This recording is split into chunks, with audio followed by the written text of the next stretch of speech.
Pagi, siang, sore, dan malam, perkenalkan saya Jeremy Vandermani dari NIM 23515301111 Pada kesempatan kali ini, saya akan mempresentasikan rencana pengembangan sebuah aplikasi pemesanan makanan dan minuman. Di era digital ini, kecepatan dan kemudahan dalam pemesanan menjadi kunci utama untuk meningkatkan kepuasan pelanggan dengan efisiensi dan untuk efisiensi operasional restoran. Dan mari kita bahas lebih detail. Nah, di sini table of contents-nya saya ada sumber latar belakang, yaitu latar belakang mengapa saya membuat aplikasi pemesanan makanan dan minuman. Terus juga ada analisis karakteristik, di mana dalam membuat sebutan perubahan sumber daya, lalu ada model pengembangan, yaitu model yang cocok sesuai dengan karakteristiknya dan juga kesimpulan dalam keseluruhan PPT. Di poin pertama ini, mulai latar belakang ini, saya ingin memperkenalkan topik saya, yaitu aplikasi yang saya bahas khususnya untuk mempermudah pelanggan dalam memesan makanan dan minuman secara online. Dengan aplikasi ini, proses pemesanan bisa dilakukan tanpa harus menunggu lama atau mengisi formulir secara manual. Dan ini tentu sangat akan membantu bagi pelanggan yang menginginkan pelayanan cepat maupun bagi restoran yang ingin mengurangi kesalahan dalam pencatatan pesanan.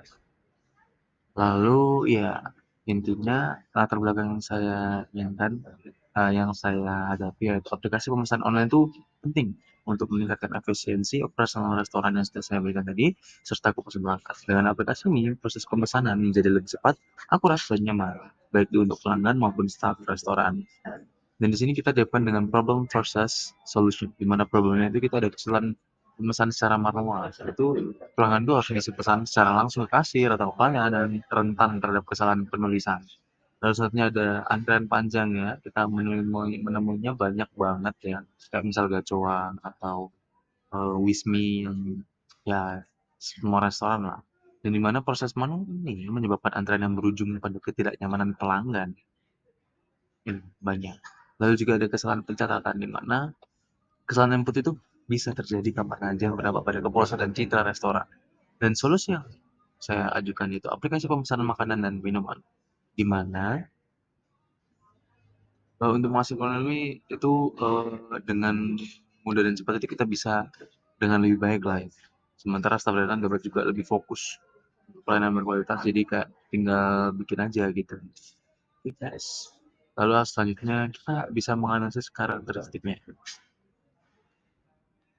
Karakteristik itu yang dari kita gunakan itu ada antar muka pengguna yang intuitif atau tampilan aplikasi harus mudah dipahami sehingga penggunaan yang baik atau paham teknologi maupun tidak dapat memesan tanpa kesulitan.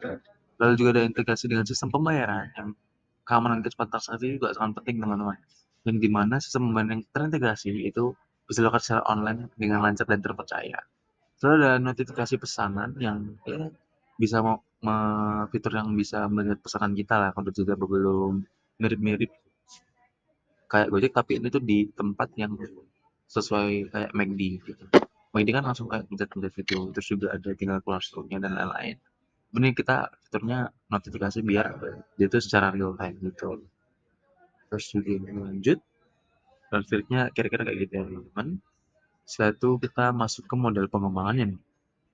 Nah, model pengembangan yang cocok itu ya saya akan membahas model yang saya pilih yaitu agile yang kebutuhan yang berubah.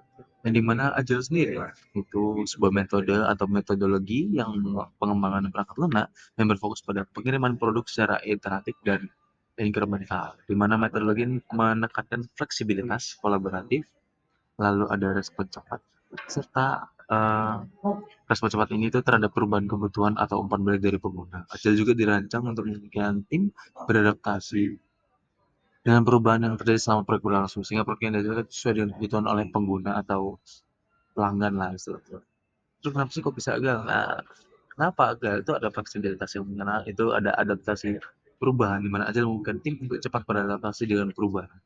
Karena di dunia ini, di dunia teknologi ini sangat maju, itu eh, membutuhkan preferensi pelanggan yang pelanggan ini itu berubah dengan cepat gitu kayak dia itu tiba-tiba pengen misalkan kayak burger yang pengen nggak ada tomatonya, nah itu kita bisa menambahkan opsi di mana buat memilah-milah add-on adds-onnya gitu.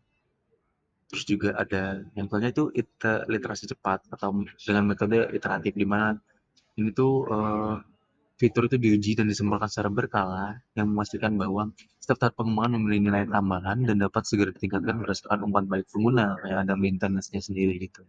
Terus juga ada umpan balik atau kolaborasi antar tim, di mana Agile ini mendorong kolaborasi tim antara tim pengembangan dan pelanggan, yang di mana umpan balik yang diterima langsung akan diintegrasikan ke dalam produk. Di mana update ini biar selalu relevan dan sesuai dengan kebutuhan pasar. Dan model agile ini itu buat proyek ini tak hanya adaptif tapi juga responsif terlebih dahulu ke pasar dan kebutuhan pengguna. Next. Nah, kesimpulan di mana sebenarnya kesimpulan itu berdasarkan analisis dari studi kasus yang telah kita bahas itu ini. Nah, agile. Nah, agile itu yang sudah kalian tahu sendiri, model pengembangan yang tepat karena fleksibilitas dan kemampuannya terus menyesuaikan dengan produk, jadi kayak up to date gitu dengan umpan balik penggunanya. Terus kita bisa ada rekomendasi dalam aplikasi ini itu kayak ada pengembangan fitur, terus juga kayak sistem pemesanan integrasi pembayaran, terus juga aplikasi itu udah adaptable, terus juga kayak tadi itu ada iteration dan collaborate. Dan dengan pendekatan ini, aplikasi di depan tidak hanya meningkatkan efisiensi operasional restoran, tapi juga memberikan pengalaman terbaik bagi pelanggan. Demikianlah presentasi saya mengenai aplikasi pemesanan makanan dan minuman pada restoran. Saya berharap penjelasan ini dapat memberikan gambaran yang jelas mengenai manfaat dan potensi pengembangan aplikasi ini. Di mana eh, kalau misalnya ada pertanyaan mungkin bisa ditulis di kolom komentar. Terima kasih atas perhatian Anda dan saya siap menjawab pertanyaan Anda. Sampai jumpa. Terima kasih.